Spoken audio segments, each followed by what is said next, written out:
منانا بدعت ہے، 11ویں منانا بدعت ہے، تیجا 40واں سب بدعت ہے۔ واٹ از بدعت؟ بدعت کہتے ہیں نئی چیز کو۔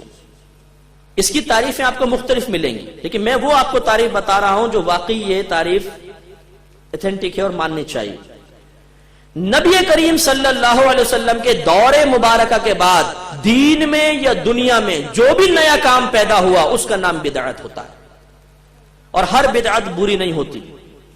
اگر نبی کریم کے زمانے اقدس کے بعد کوئی کام نیا پیدا ہوا چاہے دین میں دنیا میں اور قرآن و حدیث کے خلاف ہے تو وہ بدعت سیئہ کہلائے گا، بری بدعت، اور یہ جہنم میں ہے۔ کلو بدعت ضلالہ، جو سرکار نے فرمایا کہ ہر بدعت گمراہی ہے، اس سے مراد یہ والی بدعتیں ہیں۔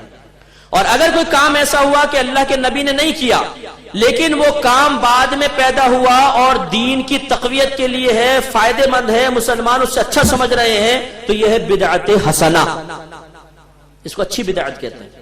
اور اگر کوئی نیا کام پیدا ہوا، اس کا دین سے کوئی تعلق نہیں، دنیا کا کام ہے، دنیا کے فائدے کے لیے ہے، اگر وہ قرآن حدیث کے خلاف ہے تو وہ بھی بدعت سیئہ، اگر خلاف نہیں ہے تو اس کو بدعت مباحہ کہتے ہیں، نہ گناہ نہ ثواب۔ اب میں چند مثالیں دیتا ہوں۔ مثال کے طور پر مسجدوں پر مینار اور گنبد کس نے بنایا بتائیے؟ سب بناتے ہیں نا؟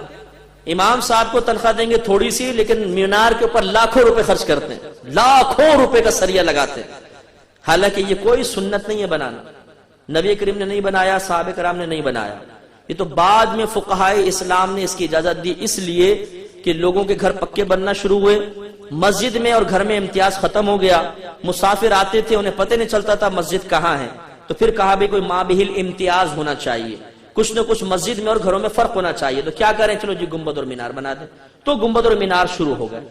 اب بتائیے اگر یہ بدعت ہے تو ہر مکتبہ فکر کی مسجد پہ گنبد اور مینار نظر آئے گا، وہاں جا کے بدعت کا فتویٰ کیوں دم توڑ دیتا ہے؟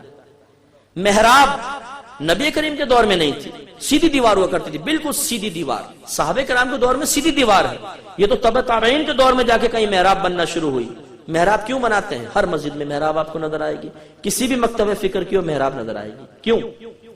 جماعت کے لیے ٹائم فکس کرنا، ظہر اتنے بجے ہوگی، عصر اتنے بجے ہوگی، مغرب اتنے بجے ہوگی، عشاء اتنے بجے ہوگی، نہ سرکار نے کبھی فکس کیا نہ صحابہ کرام نے، جب جمع ہو گئے نماز پڑھا دی، کوئی ٹائم فکس نہیں ہوتا تھا۔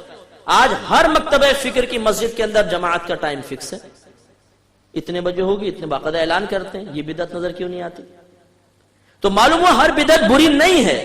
پھر قرآن کے آپ دیکھ لیں، اعراب زبردیر پیش، صحابہ کرام کے دور میں شاید آپ کے لیے نئی بات ہو کہ قرآن پہ نقطے تک نہیں تھے، بغیر نقطوں کے تھا، زبردیر پیشی نقطے بھی غائب تھے، ان کو اللہ نے اتنا فہم عطا فرمایا تھا کہ وہ پڑھتے تھے تو خود بخود نقطے لگاتے چلے جاتے تھے، ایسا زبردست مطلب ان کا فہم تھا، حافظہ زبردست تھا، نقطے نہیں تھے، بعد میں نقطے لگنا شروع ہوئے، پھر زبر زیر پیش، رکوع کے نشانات، وقف کے نشانات، پھر منازل مقرر کرنا، یہ سب بعد کے ہے۔ حجاج بن یوسف ظالم بادشاہ تھا، اس نے تمام کام کیا تھا، کیا یہ بدعت نہیں ہے؟ اگر ہے تو پھر کیوں ہوتا ہے؟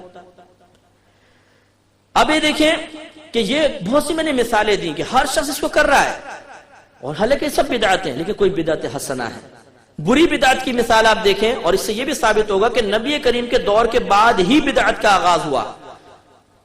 سیدہ عائشہ صدیقہ رضی اللہ تعالیٰ عنہ فرماتی ہیں کہ لوگوں میں نبی کریم کے وصال مبارکہ کے بعد جو سب سے پہلی بدعت ظاہر ہوئی وہ پیٹ بھر کر کھانا ہے۔ یہ آپ کا الفاظ ہے کہ وہ پہلی بدعت جو نبی کریم کے بعد ظاہر ہوئی، پیٹ بھر کے کھانا ہے۔ اب